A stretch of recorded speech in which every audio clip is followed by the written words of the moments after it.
It's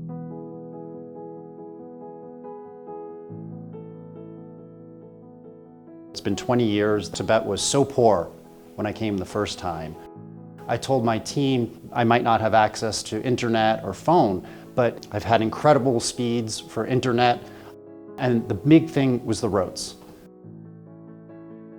I thought it was going to be a significantly poorer place than the provinces I've seen in the rest of China, and it's not. I personally am very hesitant to work with Chinese state media. There's a worry that state media is going to turn me into a puppet. I've been on Chinese state media quite a lot, and nobody has ever told me what to say. I haven't been forced to see certain things. I actually found you were more open than BBC, which often tries to catch me with their questions. The Maker Center, and I saw it beside the road. I said, "Can we go there?" And you said, "Well, no problem." I don't like the false narrative that Blinken is perpetuating after Pompeo, and which a lot of US media are talking about, simply because China wants to create a unified, patriotic country. Genocide.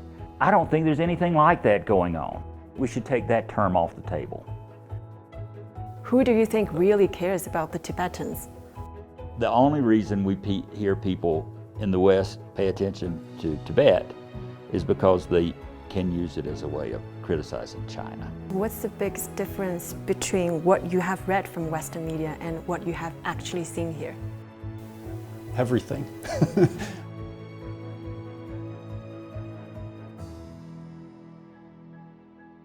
I'm Miao, and this is China Chat. In this episode, we invited two Americans to join us on our trip to Tibet. We visited historical landmarks, public institutions, and people's homes to personally see how the locals live before sitting down to share our experiences and set the record straight about what's really happening here. So guys, what made you interested in joining this episode? I wanted to see Tibet, which is a great opportunity. People from around the world want to see Tibet because they see it as the sort of the most exotic place in the world. How about you, Shaun? So for me, I first came to Tibet in 2001. So it's been 20 years that I've been here, and I wanted to see the changes because Tibet was so poor when I came the first time. So I came here because I thought it was a really good opportunity to see what changes have been happening in the last 20 years. Guys, I have to ask, did you have any concerns about being invited by state media to Tibet? For me, yes. I personally am very hesitant to work with Chinese state media because I want to keep my independence, and there's a worry that state media is going to turn me into a puppet and sort of only show me the good parts of Tibet, never show me the negative parts, and control what I see and control what I say. It took me a while to actually agree to do this episode, but it's actually been quite good. I haven't been told what to say. I haven't been forced to see certain things and not see the greater part of Tibet. So it actually, in many ways, you know, I do CNN and BBC and a lot of Western media TV shows a lot. I actually found you were more open than BBC, which often tries to catch me with their questions with the anchors. Thank you. How about you? No, I've been on Chinese state media quite a lot, and nobody has ever told me what to say or restricted what I say or said, "Don't tell the truth about this." That's just never happened, and I didn't think it would happen this time. So I wasn't really concerned about that.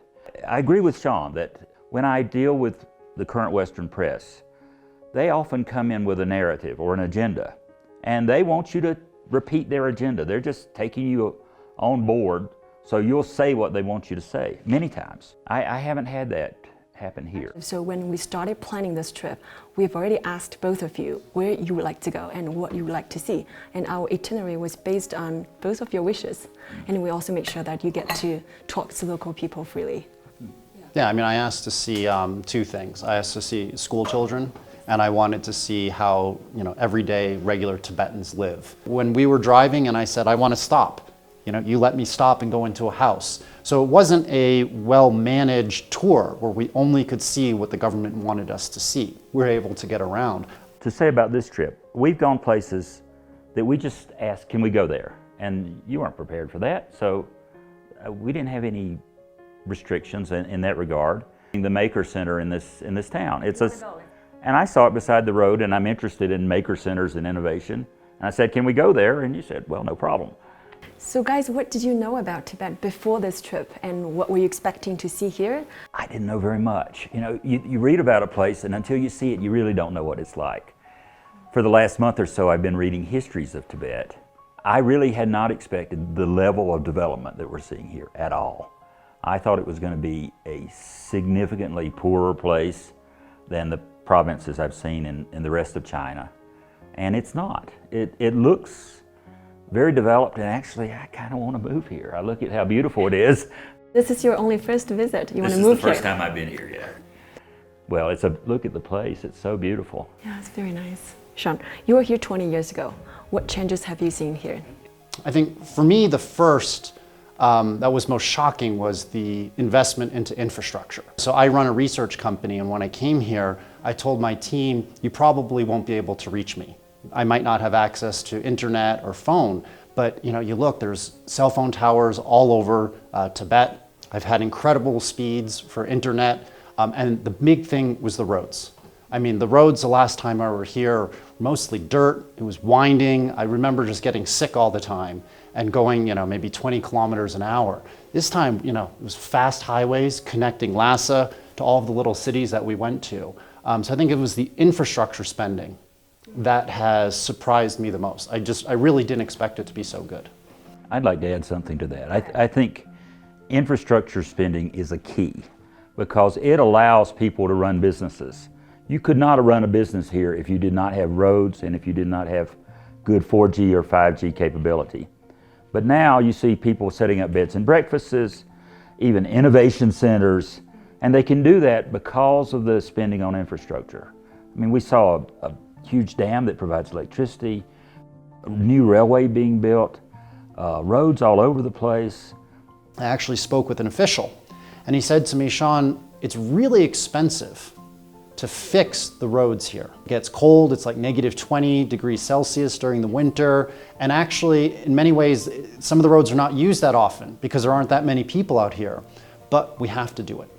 This is what he said to me. We have to do it because we have to make the lives of Tibetans better. So the one thing China really gets right, that I wish the United States and other countries would learn from, is infrastructure spending. In many sort of remote areas of the United States, you cannot get high-speed internet, either by wireless or by wired.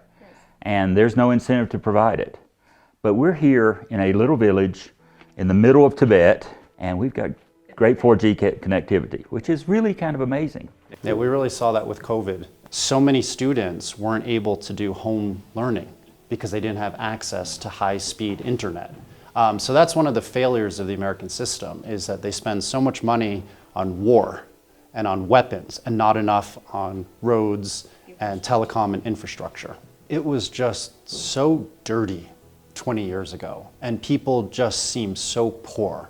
I was really surprised at how healthy people looked. So what really surprised me was just how prosperous Tibet looks, and how everyday Tibetans really seemed healthy. They had access to medical care, they had access to education. That really surprised me. I was thinking we were going to be going, backward in time, and Tibet was really going to be left behind the rest of the country. Part of the problem is it's not easy for foreigners to get into Tibet. So we are not able to see firsthand what's really going on. And so the narrative that people like me are presented with in Western media is very skewed. They always talk about Tibet as being poor or having religious uprisings. So it was really good for me to be able to see what's happening on the ground. And guys, did you have any questions about Tibet that you now have the answers to? I think the first question that I really wanted to know was how well preserved was the Tibetan language. And I think it was very clear that the government is doing a pretty good job at protecting Tibetan culture and Tibetan language. So, when we went into a hospital, all of the signs were in Tibetan first, and then Chinese, and some of the signs were in English.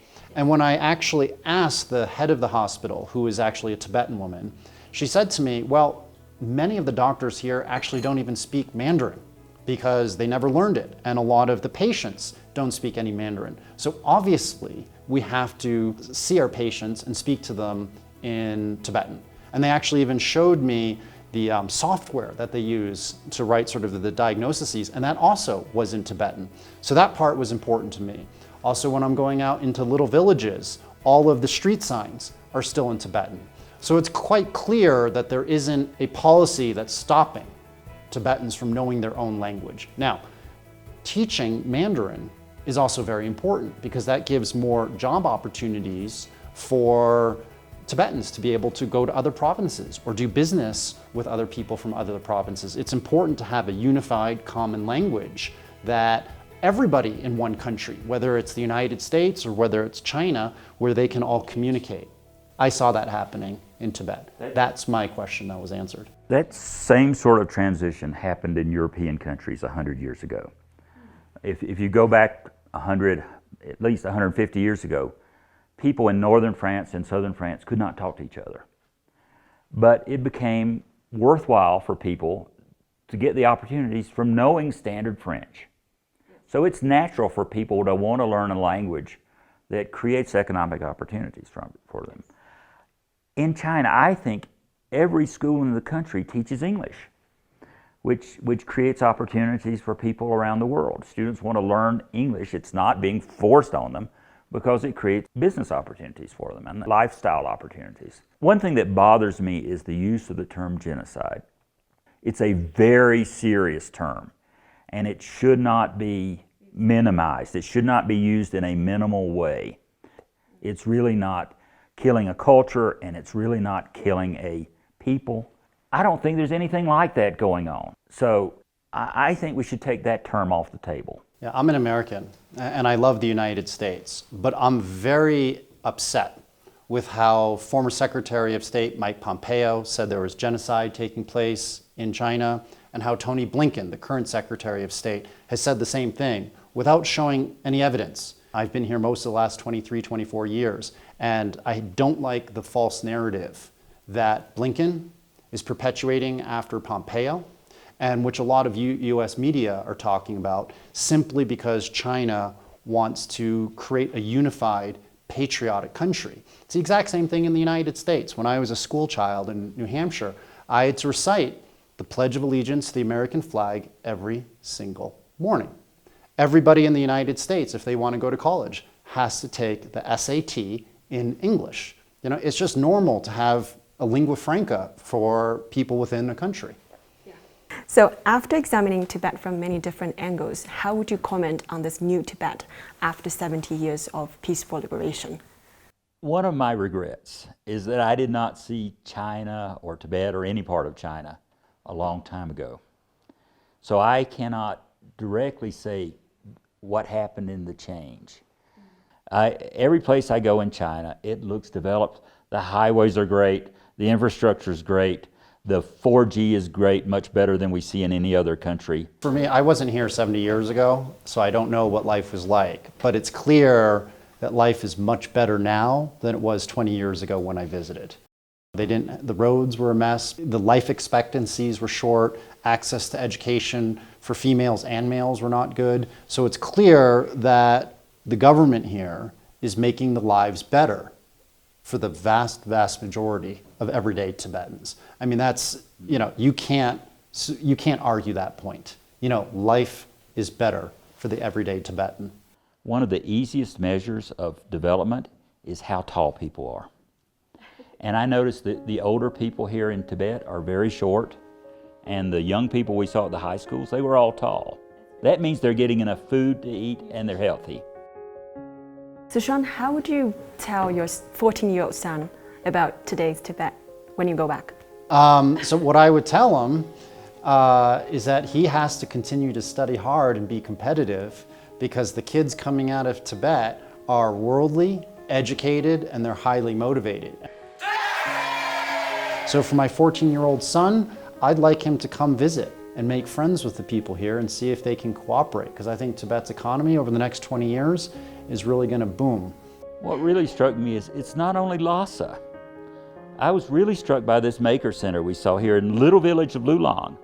But they have a maker center to teach students, primary students in this village, how to be innovative, how to use computers, how to use 3D printers, they used a phrase that means an innovative life, 创新生活, which means they're creating a spirit of dynamism in the young kids.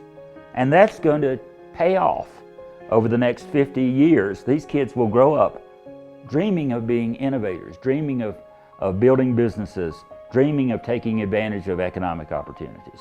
And guys, what's the biggest difference between what you have read from Western media and what you have actually seen here?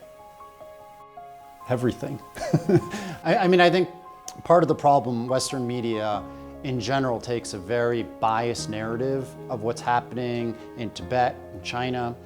You get a lot of reporters, even from the top tier publications like New York Times and Wall Street Journal, they don't speak Chinese, they don't speak Tibetan, so they're interviewing the sort of same overseas dissidents all the time. And so you get a very skewed view of what's happening on the ground in Tibet. Because I was expecting originally there'd be a lot of repression, there'd be soldiers walking around. We didn't really see that. I think there are two big issues. One is not only on this issue, but on just about every issue, especially the American press has developed they push a narrative rather than do research. They have the story written before they show up in a place, and they're going to write that regardless of what they see, I think. I'm very down on the current state of the American press. I've worked in the press before, and it's very different now than it was 50 or 60 years ago. And they don't want to hear different voices. But because I'm objective, I've been banned. Bloomberg won't quote me anymore. There's a group of editors at the Wall Street Journal who come in and tell reporters to take my quotes out of stories. So I think the US media, they come in with a story. And so they're not looking for the truth anymore. They're not looking for objectivity. Over the last 40 years, the American media is looking at spinning a story. I've posted on Twitter some of the photos of me visiting schools here, and people say, Shaun, you're lying. You went to the #1 Lhasa High School where there's 5,000 students, and you showed a video of kids learning Tibetan. You showed Tibetan textbooks, but people actually said on Twitter, Shaun, you're lying. It's all a Potemkin village. It's all fake, it's all staged. The government forced all 5,000 students to just be ready somehow for when I happen to just walk into a classroom on my own and say, they're learning Tibetan. That's ridiculous. Shaun, I have a follow-up for you because you tweeted about what you saw and learned this past week, and I noticed you have been attacked by many on Twitter. So do those hateful comments and personal attacks bother you? No, I think, the hateful attacks on me on Twitter, for the most part, don't bother me because it's important that the truth be told. Now, I definitely have suffered professionally, but you have to be honest. You have to be objective, and I feel that I'm lucky. I'm able to show the rest of the world what's really happening in China. But it does impact me when some friends, when some family, don't believe me. They'll sit there and say, well, the New York Times writes this about Tibet, so you're obviously lying, Shaun. Because it's just you against New York Times. It's hard. It's me against the New York Times. What's weird to me is a lot of Americans will say, the New York Times is fake news, except for when it comes to China. And it's a conversation I have almost weekly. And so when I've been tweeting about my trip here, I did have someone who's known me since I was a baby message me and was not, I would say, polite in how he had discussed my tweets. And I'm not sure he's ever been to Tibet. I'm not sure he speaks Chinese, but he was willing to criticize without knowing. And that's a big problem, is the lack of understanding between what's happening on the ground. So Shaun, I would like to keep asking, what motivates you to keep defending China on so many issues? I think what motivates me is to get the truth out there. It's not necessarily about defending China, it's about saying what's really happening on the ground in Tibet and the rest of China, so that the rest of the world knows China's government and the Chinese people aren't evil. I want the truth to get out there. And the reality is the government's doing a really good job right now.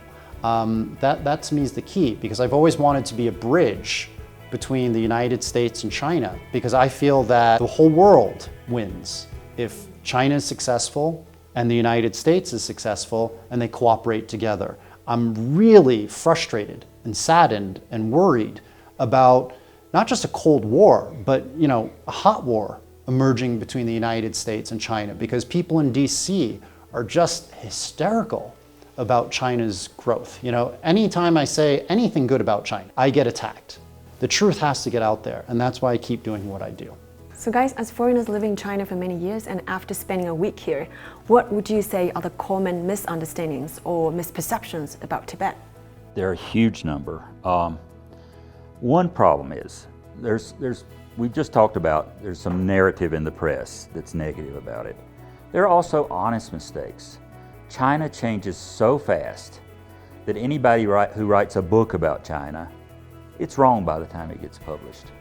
I mean, I keep hearing, even today, I hear people say, China's development is only in a few coastal cities and the rest of it's desperately poor. People still say that, and they believe it because they read it in a book. And it may have been true 20 years ago. But now we're in one of the most remote areas of China. There's a lot of development here. So things change so fast. It's such a dynamic economy that people need to realize that China's changing, China's developing. One thing I would recommend for the rest of the world is, well, at least for my own country. I'm an American, I love the United States. One of the reasons I want people to understand what's really going on in China is that the United States has wasted so many resources over the last 20, 30, 40, 50 years getting into stupid wars and pushing for changes in other countries that we don't understand, where we should be concentrating on our own problems. We need a lot of transformation in the United States, and we should be focusing on that. And one of the things that drives me crazy is that the United States, the median real wage, average wages of average people, have not gone up in 40 years. You've had a massive transformation of wealth going from labor to capital over the last 40 years. We need to concentrate on fixing that, rather than trying to somehow fix China or fix Myanmar or fix any place in the world.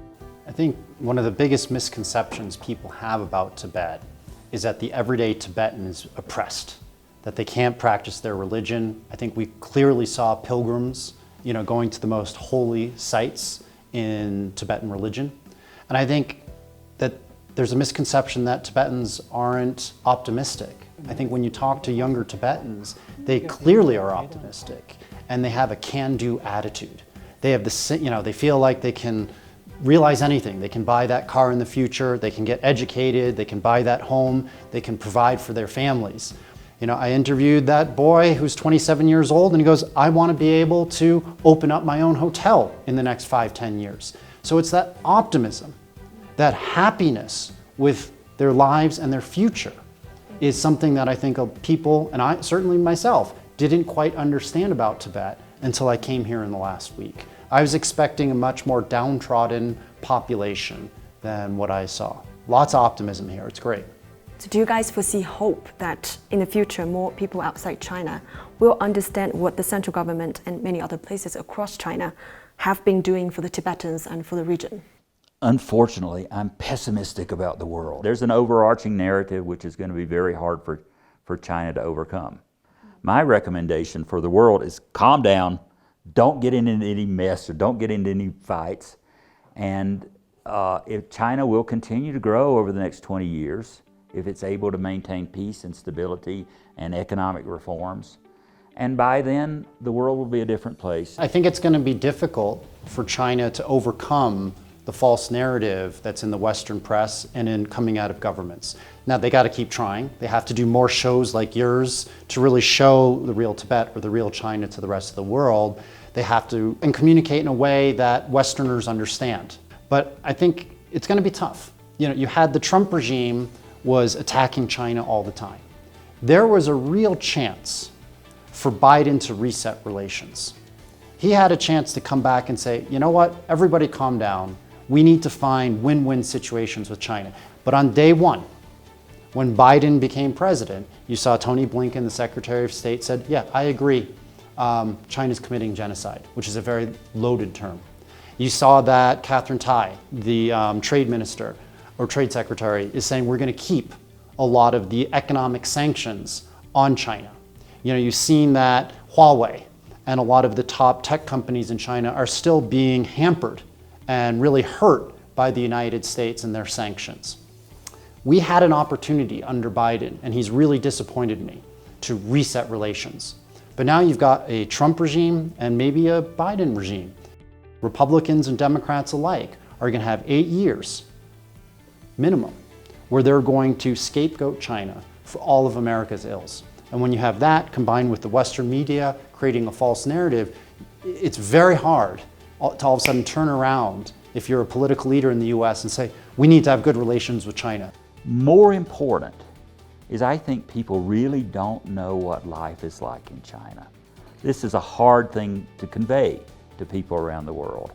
But when I first came here, I didn't really know what it was like. I think life in China is very nice and people have good lives here.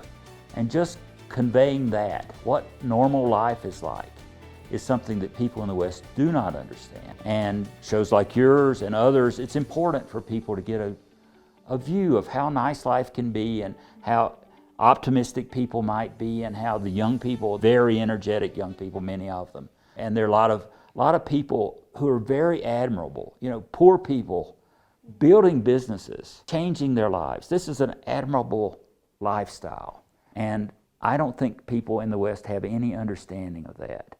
Now, it's going to be very hard to convey that because I've lived here for 5 years. I'm seeing it, but most people cannot see it at all. So if they see 5 minutes on the news at night that's critical of China, that's all they believe because that's all they know. So that's something, you know, I think shows like yours have the ability to really change the perspective of Westerners, right? You can get guests like us, you know, well-spoken narrator, you know, hosts like you, and you can show the good of Tibet, but also, like we did, some of the poor people. That's a really important story that China's media and China's government needs to get out into the world, the good and the bad. Yeah, that's why we insisted that we have to go to places that are not nice yet. And, you know, like I said, I want to be a bridge. You know, I've been posting on LinkedIn my experiences here. I think it's the last 3 Assistant Secretary of States for East Asia from the United States are all connected to me, and they're seeing all of my updates. And, you know, the heads of the military in the US are all seeing my updates. So I'm hoping through shows like yours and more backroom meetings that we're going to be able to calm tensions down. But I'm still relatively pessimistic. So the other thing I was wondering when I watched those videos on YouTube about Tibet, I was thinking, who really cares about the Tibetans here? So do you guys have any answers to that one? Look, people around the world don't wake up in the morning thinking about what's happening in Tibet. They have very little information about it. I mean, people care about their own lives and their own people and their own country first. I think the only reason we hear people in the West pay attention to Tibet is because they can use it as a way of criticizing China. That's the main reason they actually care about Tibet. I don't think people really care about people on the other side of the world in any case. Very seldom do they really care. I think mostly intervention around the world is for strategic reasons rather than so-called humanitarian reasons. I think people want to feel good about themselves. And so they want to fight for the rights of people that they think are being hurt. And I think when it comes to Tibet, it's really not based off of actual knowledge. The 14th Dalai Lama, when he left Tibet, you know, he was paid about 1.7 million US dollars a year from the US government. And they pay that for a very long period.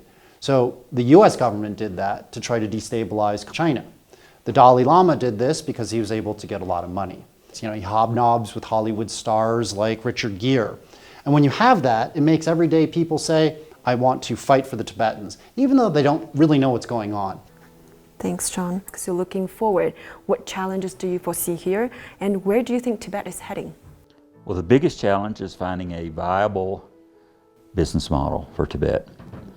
This is normal for any other place in the world.